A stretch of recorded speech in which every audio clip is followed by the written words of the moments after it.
Kada smo prije 7 mjeseci nazočili otvaranju mljekare, investicije vrijedne 200.000 maraka u obiteljskom poduzeću Perkan nije bilo niti jednog zlatnog koluta sira.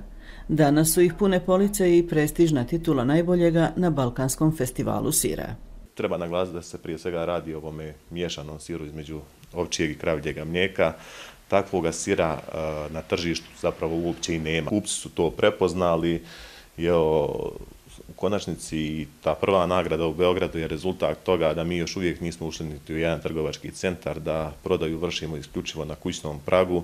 Planinska klima i nepregledna prostranstva livada i pašnjaka od pamtivijeka su upućivali stanovništvo na bavljenje stočarstvom, a Romići su najveći proizvođači ovčjeg mlijeka u Bosni i Hercegovini. Sad negdje na imanju ima oko 1600 ovaca, 1700 i nekih 50 i nešto goveda. Ja kao veterinar s te strane držim to pod nekakvom zdravstvenom kontrolom. To je mlijeko i jedno i drugo ekstra klase i iz takvoga mlijeka treba zapravo biti umjetnik pa napraviti loš sir.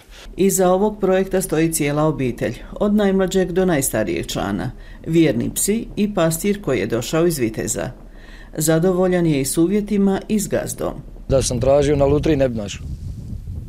To svaka čast i njemu i ocu mu i majki i svima. Što se tiče toga, prezadovoljan. Uvjete imaš isto kao kod svoje kuće. Supruga radi, isto u mljekari dole kod Romića. Sin je tu u kući, curca ide u školu ovdje. Uz 1400 maraka osnovne pastirske plaće, u sezoni muže za svaku litru izmuženog ovčjeg mlijeka ide i dodatnih 30 feninga, što je još jedna plaća. Stoga i ne čudi kada smo na upit hoće li ostati dulje na Kupreškoj visoravni, dobili vrlo jasan i brz odgovor. Ako Bog da. Imam namjeru što duže.